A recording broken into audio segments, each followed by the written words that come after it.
इस वीडियो में आपको पढ़ाऊंगा प्रश्नावली 2.2 प्रश्न 11, 12, 13, 14, 15 और 16। इस प्रश्नावली के बाकी प्रश्न अपनी पिछली वीडियो में आपको पढ़ा चुका हूँ। तो बच्चों प्लीज उन वीडियो को आप जरूर देख लें ताकि इन सवालों करने में आपको कोई प्रॉब्लम ना पड़े। चलिए प्रश्न नंबर 11 करते हैं। बाईचंद के पिताजी उसके दादाजी से 26 वर्ष छोटे हैं और उससे 29 वर्ष बड़े हैं। यदि उन तीनों की आयु का योग 135 वर्ष है तो उनकी अलग अलग आयु ज्ञात कीजिए। बच्चों बाईचंद के पिताजी दादाजी से 26 वर्ष छोटे हैं, अर्थात दादाजी पिताजी से 26 वर्ष बड़े हैं और पिताजी बाईचुंग से यानी उससे का मतलब बाईचुंग से 29 वर्ष बड़े हैं। तो इनकी अलग अलग आयु क्या होगी? अगर हम बाईचुंग की आयु x मान लें तो पिताजी क्या हो जाएगी x प्लस 29, क्योंकि ये बाईचुंग से 29 वर्ष बड़े हैं। और फिर दादाजी की आयु क्या हो जाएगी? पिताजी दादाजी 26 साल छोटे हैं तो दादाजी क्या होंगे? पिताजी से 26 साल बड़े। तो पिताजी की आयु x प्लस 29 और इसी में हम 26 और जोड़ देंगे तो ये हो जाएगी दादाजी की आयु। और इन तीनों का योग कितना है? 135। तो चलिए इसको मैं आपको कॉपी में समझाता हूँ, ज्यादा समझ में आएगा, अच्छी तरह समझ में आएगा। तो बच्चों इसमें हम क्या करेंगे, सबसे पहले बाईचुंग की आयु मान लेंगे। बाईचुंग की आयु मान लेते हैं x वर्ष। तो पिताजी की आयु क्या हो जाएगी? बाईचुंग से 29 वर्ष अधिक, ये हो जाएगी x प्लस 29। क्यों? क्योंकि पिताजी बाईचुंग से 29 वर्ष बड़े हैं। फिर दादाजी की आयु क्या हो जाएगी?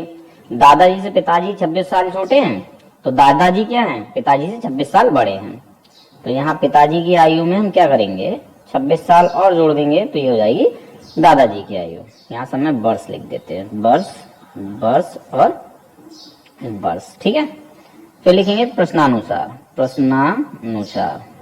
और बच्चों प्रश्नानुसार क्या होता है? प्रश्न में दी गई शर्त के अनुसार। और प्रश्न में शर्त दी गई है इन तीनों की आयु का योग 135 वर्ष है। तो चलिए हम इन तीनों की आयु का योग कर लेते हैं। ये रही बाईचुंग की आयु प्लस ये है पिताजी की आयु x plus 29 plus x plus 29 plus 26, ये हो गई दादाजी की आयु। और इन तीनों की आयु का योग कितना है? 135, ठीक है। यानी बाईचुंग की आयु, पिताजी की आयु और दादाजी की आयु, इन तीनों को हमने क्या किया है? प्लस प्लस यानी जोड़ा है, ठीक है। और ये कितना हो रहा है? 135। ये हमारी समीकरण बन जाती है। इधर हम x और संख्याओं को जोड़ लेंगे। यहाँ कितने x हैं? 3x, ठीक है। तो 3x प्लस 29 और 26, ये हो जाते हैं 84। अब बराबर 135, ठीक है। 84 को इस ओर ले जाओ, यानी संख्याओं को हमें कहाँ ले जाना होता है? राइट हैंड साइड में। तो हम इसको राइट हैंड साइड में ले जाएंगे। 3x बराबर 135 और ये प्लस का 84 इधर आकर माइनस का 84। तो हमें 3x बराबर प्राप्त हो जाएगा 84 में से, सॉरी 135 में से 84 घटाएंगे 51, ठीक है। तो x बराबर 51, ये x के साथ गुणा में, ये कहाँ चला जाएगा? बटे में, ठीक। 3 से हम 51 को भाग दे देंगे। 3 एकम 3, 2 बचते 3 सत्ते 21। तो x बराबर बच्चों हमें प्राप्त हो जाएगा 17, ठीक है। और x हमने किसे माना है? बाईचुंग की आयु को, ठीक है। तो हम लिखेंगे बाईचुंग की आयु बराबर x बराबर 17 वर्ष, ठीक है। x की वैल्यू 17 आ गई तो ये 17 वर्ष हो जाता है। और पिताजी की आयु बच्चों क्या है? पिताजी की आयु ये है x प्लस 29, यानी x की वैल्यू 17 रखो, प्लस कर दो 29 और इसको जोड़ दो। 9 और 7 16, हासिल 1 2 और 1 3 और 1 4, ये हो जाएगा 46 वर्ष। अब दादाजी की आयु लिख लो। दादाजी की आयु ये बच्चों क्या है? x प्लस 29 प्लस 26, ठीक है। x की वैल्यू रख दो 17 और प्लस 29 प्लस 26, इन तीनों को हम जोड़ देते हैं तो कितना हो जाता है? 72 वर्ष, ठीक है बच्चों। तीनों की आयु आपको पता चल गई, 17 वर्ष, 46 वर्ष और 72 वर्ष। चलिए क्वेश्चन नंबर 12 करते हैं। बच्चों क्वेश्चन नंबर 12 है, 15 वर्ष बाद रवि की आयु, कितने वर्ष बाद? 15 वर्ष बाद रवि की आयु उसकी वर्तमान आयु से 4 गुनी हो जाएगी। रवि की वर्तमान आयु क्या है। ठीक है, अगर हम रवि की वर्तमान आयु बच्चों x मान लें, ठीक, यानी हम मान लें कि रवि इस समय x वर्ष का है, तो 15 वर्ष बाद उसकी आयु क्या हो जाएगी, x में 15 साल और जुड़ जाएंगे, अर्थात x प्लस 15 वर्ष का हो जाएगा। फिर शर्त क्या दी है कि 15 वर्ष बाद वर्तमान आयु से 4 गुनी आयु हो जाएगी इसकी। ठीक है, यानी वर्तमान आयु हमारी x है और ये आयु क्या हो जाएगी, x की 4 गुनी। ठीक, चलिए कॉपी पे करते हैं। क्वेश्चन नंबर 12 हम क्या करेंगे, हम रवि की वर्तमान आयु x वर्ष मान लेंगे। ठीक है, फिर क्वेश्चन में कहा गया है कि 15 वर्ष बाद रवि की आयु वर्तमान आयु की 4 गुनी हो जाएगी, तो हमें 15 वर्ष बाद रवि की क्या आयु होगी ये भी पता होना चाहिए। तो 15 वर्ष बाद रवि की आयु क्या हो जाएगी बच्चों, अभी x वर्ष है तो 15 साल बाद x प्लस 15 वर्ष हो जाएगी। ठीक है, बात समझ में आ गई होगी। अब देखेंगे प्रश्नानुसार। प्रश्नानुसार, और प्रश्नानुसार का मतलब बच्चों क्या है, प्रश्न में दी गई शर्त के अनुसार। प्रश्न में शर्त दी गई है कि 15 वर्ष बाद की आयु जो है वो 4 गुनी है वर्तमान आयु की। तो x बराबर हम लिखेंगे x प्लस 15। क्या ये दोनों बराबर हैं, नहीं है, क्यों, क्योंकि ये 4 गुनी ज्यादा है x से, यानी वर्तमान आयु से 15 वर्ष बाद की आयु क्या है, 4 गुनी ज्यादा है। तो अगर हम इस आयु को भी 4 से गुणा कर देंगे तो ये भी 4 गुनी हो जाएगी। अब ये दोनों कैसी हो जाएंगे, बराबर। चलिए किसी एग्जाम्पल से समझ लेते हैं, 2 और 8।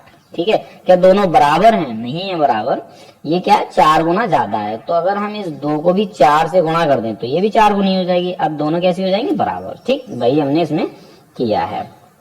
तो हमारा ये हो जाएगा 4x बराबर x प्लस 15। अब इस x को इस ओर ले आएंगे हम। ठीक है, 4x और ये प्लस का x इधर आएगा तो माइनस का x हो जाएगा बराबर 15।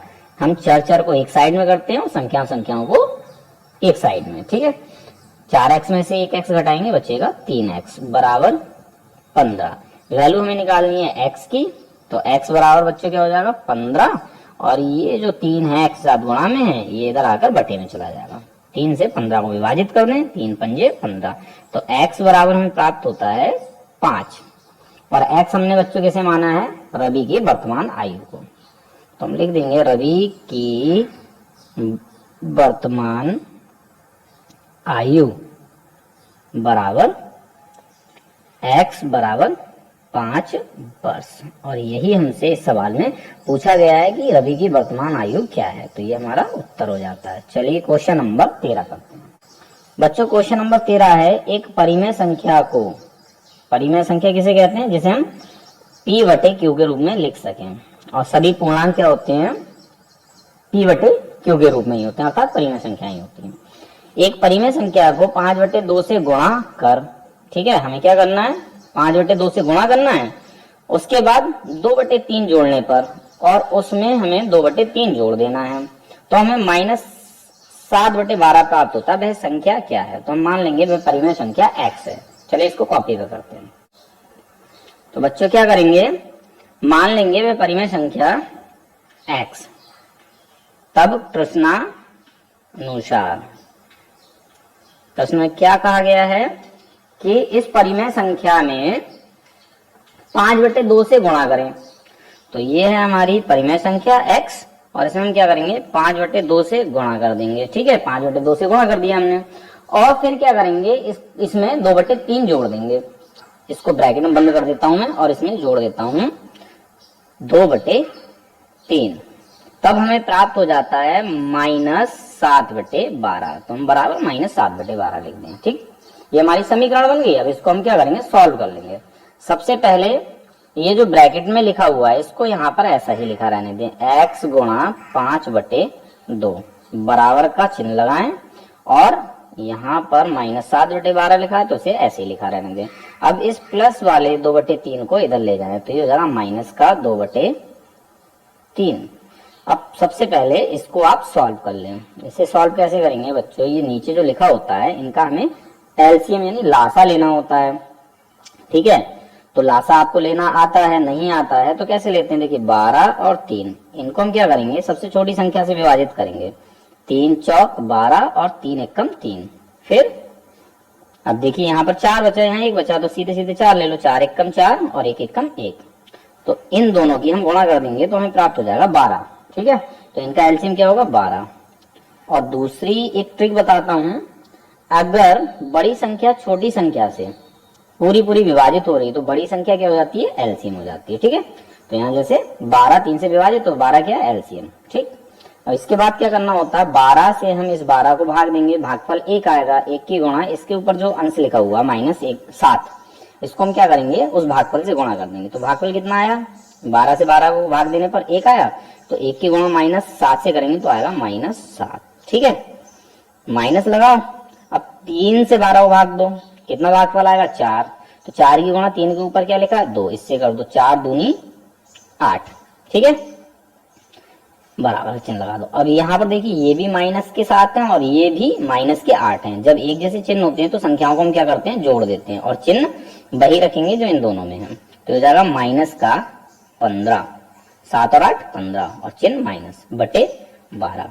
तो हमें x गुणा 5/2 बराबर प्राप्त हो जाएगा -15/12। अब हमें वैल्यू किसकी निकालनी है, x की निकालनी, तो x यहाँ लिखो और इस संख्या को भी इधर ले जाओ। ठीक है, तो -15/12।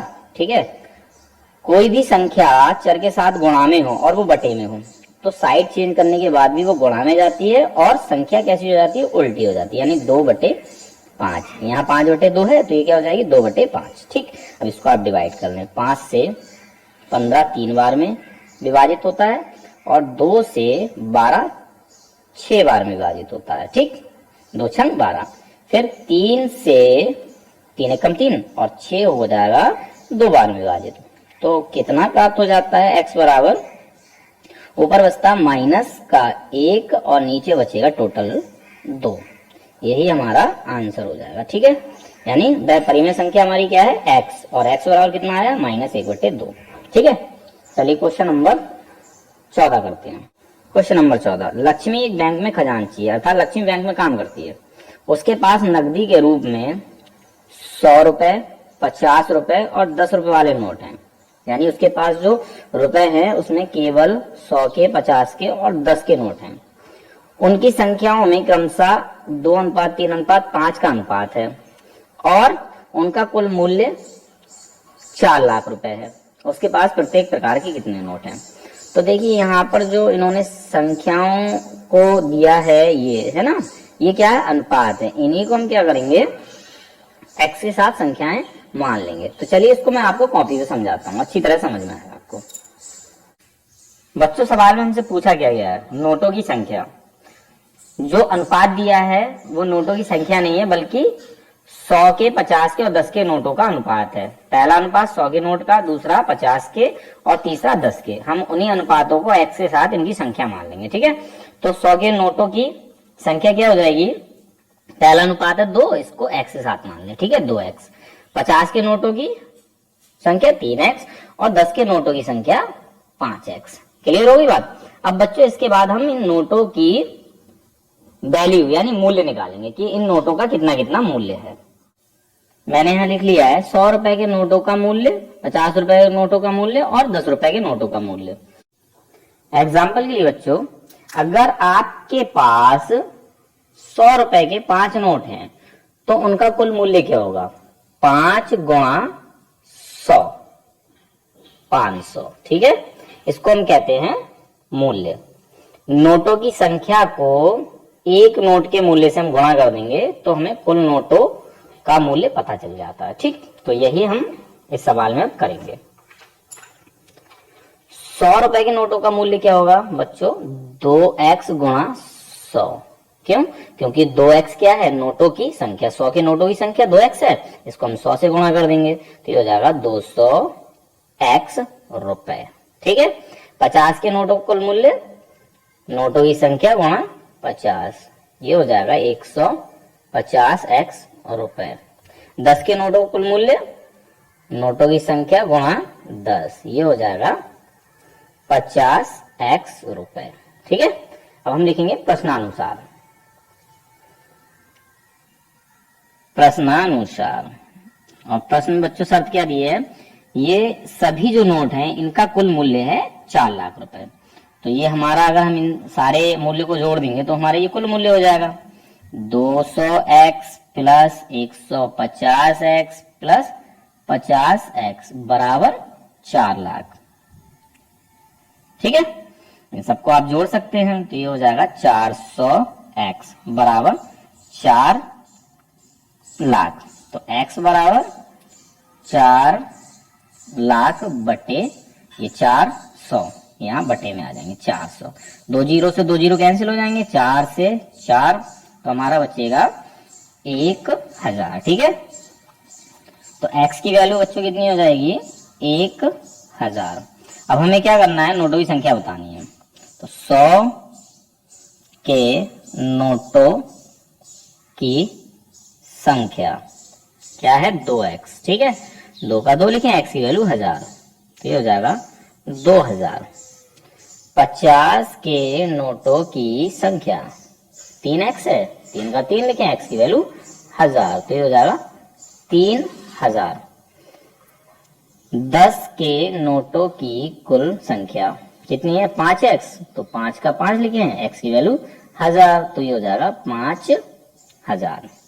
ठीक है, 100 के 2000 नोट हैं, 50 के 3000 नोट हैं और 10 के 5000 नोट हैं। ये हो गया आपका आंसर। चलिए क्वेश्चन नंबर 15 करते हैं। बच्चों सवाल नंबर 15 में दिया है, मेरे पास 300 रुपए मूल्य के 1 रुपए, 2 रुपए और 5 रुपए वाले सिक्के हैं। मतलब मेरे पास 3 प्रकार के सिक्के हैं, 1 का है, 2 का और 5 का है। इन सभी सिक्कों का कुल मूल्य है 300 रुपए, जैसा कि मैंने अभी बताया मूल्य के बारे में। रुपए 2 वाले सिक्कों की संख्या 5 वाले सिक्कों की संख्या की 3 गुनी है। 2 के सिक्के 3 गुने हैं किससे, 5 रुपए वाले सिक्कों से। ठीक है, और सिक्कों की कुल संख्या 160 है। मेरे पास प्रत्येक प्रकार के कितने कितने सिक्के हैं। तो चलिए बच्चों इसको कॉपी पे करते हैं, अच्छी तरह समझ में आएगा। बच्चों इस सवाल में हमें क्या निकालना है, प्रत्येक प्रकार के सिक्कों की संख्या। तो अगर हम 5 रुपए वाले सिक्कों की संख्या x मान लें, ठीक है, तो 2 रुपए वाले सिक्कों की संख्या क्या हो जाएगी। सवाल में दिया है 2 रुपए वाले सिक्कों की संख्या 5 रुपए वाले सिक्कों की संख्या की 3 गुनी है। 5 रुपए के सिक्के x है, तो x का 3 गुना क्या हो जाएगा 3x। ये हो जाएगा 2 रुपए वाले सिक्कों की संख्या। अब क्वेश्चन आता है 1 रुपए वाले सिक्कों की संख्या कितनी है। ठीक है, पहले इसको मैं थोड़ा सा समझाता हूं आपको।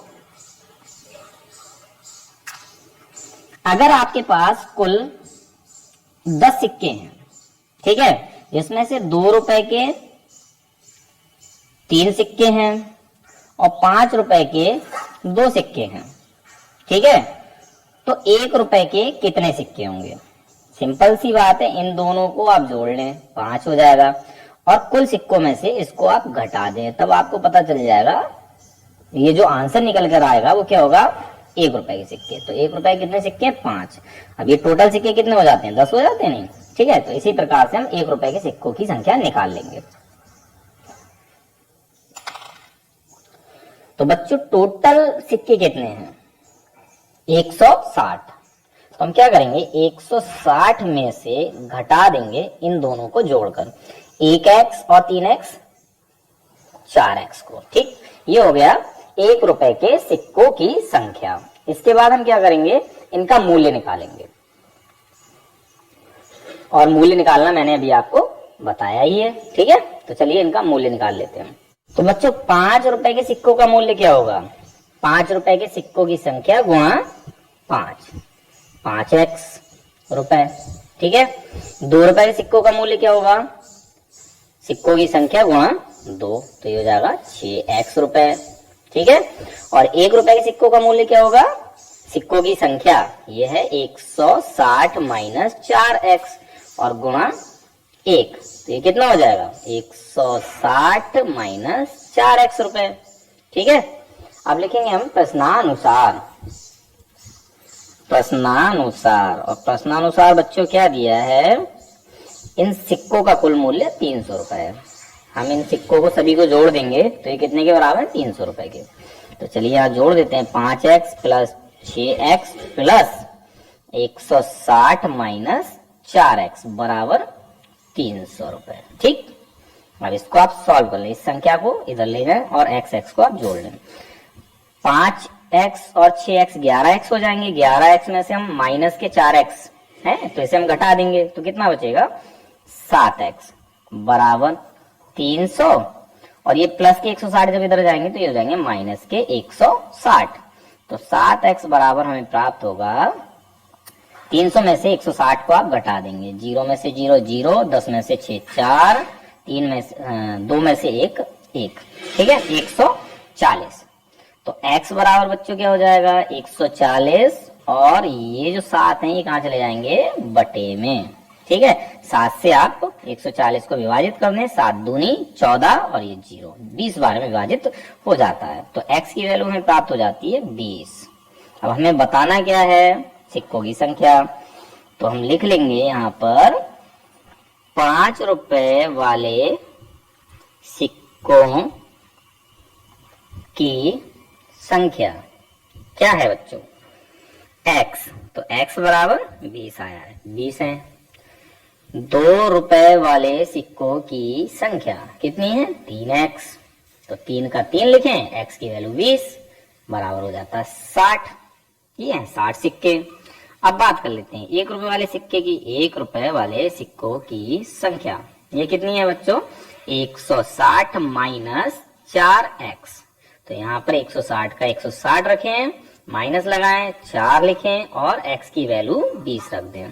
तो ये हो जाता है 160 माइनस 20 चौक 80, ठीक है। 160 में से आप 80 को घटा दें तो कितना बचेगा 80, ठीक। 1 रुपए के सिक्के 80 हैं, 2 रुपए के सिक्के 60 हैं और 5 रुपए के सिक्के 20 हैं। ये हो जाता है हमारा उत्तर। चलिए प्रश्न नंबर 16 करते हैं। सवाल नंबर 16 है, एक निबंध प्रतियोगिता में आयोजकों ने तय किया कि प्रत्येक विजेता को 100 रुपए और विजेता को छोड़कर प्रत्येक प्रतिभागी को 25 रुपए पुरस्कार के रूप में दिए जाएंगे। यदि पुरस्कारों में बांटी गई राशि 3000 रुपए थी तो कुल 63 प्रतिभागियों में विजेताओं की संख्या ज्ञात कीजिए। ठीक है बच्चों, जो जीतेगा यानी विजेता है उसे 100 रुपए दिए जाएंगे और जो जीतेगा नहीं, ठीक है, उसे 25 रुपए दिए जाएंगे। कुल मिलाकर 3000 रुपए पुरस्कार में दिए जाएंगे। तो चलिए इसको कॉपी में करते हैं, आपको अच्छी तरह से समझ में आएगा। बच्चों उसमें हमें जो निकालना है सबसे पहले हम उसको लिख लेंगे, ठीक है, विजेताओं की संख्या को। बच्चों सवाल में हमसे क्या पूछा गया है, विजेताओं की संख्या, तो हम ये मान लेते हैं x। अगर प्रतियोगिता में x विजेता हैं तो शेष प्रतिभागी कितने हैं, टोटल कितने हैं इसमें 63। तो हम 63 में से क्या करेंगे, विजेताओं की संख्या को घटा देंगे तो ये शेष प्रतिभागियों की संख्या बच जाती है। ठीक है, इसके बाद हम लिखेंगे कि विजेताओं को कितने रुपए मिले और अन्य प्रतिभागियों को कितने रुपए मिले। ठीक, मैंने यहाँ लिख लिया है बच्चों, विजेताओं को मिली धनराशि। तो विजेताओं को मिली धनराशि बच्चों क्या हो जाएगी, विजेताओं की संख्या गुणा 100 बराबर 100x रुपए। क्लियर। शेष प्रतिभागियों को मिली धनराशि, शेष प्रतिभागी हमारे बच्चों कितने, 63 माइनस x, इसको आप ब्रैकेट में बंद कर लें, 2 पद हैं। ठीक, एक प्रतिभागी को कितने रुपए मिले 25। ठीक है, तो इतने को क्या मिल जाएंगे 25 गुणा 63 माइनस x। ठीक है, इसको आप सॉल्व कर लें, 25 की और 63 की गुणा करें तो ये हो जाएगा 1575। ठीक है, ये माइनस लगाएं और 25 की और x की गुणा करें तो ये हो जाएगा 25x रुपए। क्लियर हो गई बात, यानी विजेताओं को मिले हैं 100x रुपए और अन्य प्रतिभागियों को मिले हैं 1575 माइनस 25x रुपए। अब हम लिख लेंगे प्रश्नानुसार, प्रश्नानुसार। और प्रश्नानुसार बच्चों ये टोटल धनराशि कितनी है, सवाल में दी है 3000 रुपए। ठीक है, तो इन दोनों को हम क्या करेंगे, जोड़ लेंगे। जोड़ने के बाद ये कितना होना चाहिए 3000। तो हम लिखेंगे 100x प्लस 1575 माइनस 25x बराबर 3000। ये है हमारी शर्त। इस संख्या को हम संख्या की ओर ले जाएंगे। ठीक, और x और x को इसी साइड में रहने देंगे। यहाँ पर ये प्लस के 100x हैं और ये माइनस के 25x हैं, तो ये क्या होंगे, घट जाएंगे। 100 में से 25 घटेगा तो कितना बचेगा 75x और यहाँ बराबर 3000 लिखो। ठीक है, और ये 1575 प्लस के जब इधर जाएंगे तो ये हो जाएंगे माइनस के 1575। ठीक है बच्चों, हम क्या करेंगे, इसको घटा लेंगे। 75x बराबर 3000 में से 1575 घटाएंगे तो हमें प्राप्त होगा 1425। ठीक, वैल्यू हमें किसकी निकालनी है, x की, तो x बराबर 1425 बटे 75। ठीक है, 75 से आप 1425 को भाग दे दें तो हमें प्राप्त होगा 19। क्लियर होगी बात बच्चों? तो x बराबर कितना हो जाएगा, 19। अब हमें बताना क्या है इस क्वेश्चन में, विजेताओं की संख्या, और विजेता हमने क्या माने, x। ठीक है, तो यही हमारा आंसर हो जाएगा, विजेताओं की संख्या बराबर x बराबर 19। ठीक है, उत्तर। अगर आपको ये वीडियो पसंद आया हो तो इस वीडियो को लाइक कर दें और मेरे चैनल को सब्सक्राइब करना बिल्कुल ना भूलें। धन्यवाद, मिलते हैं अपनी अगली वीडियो में।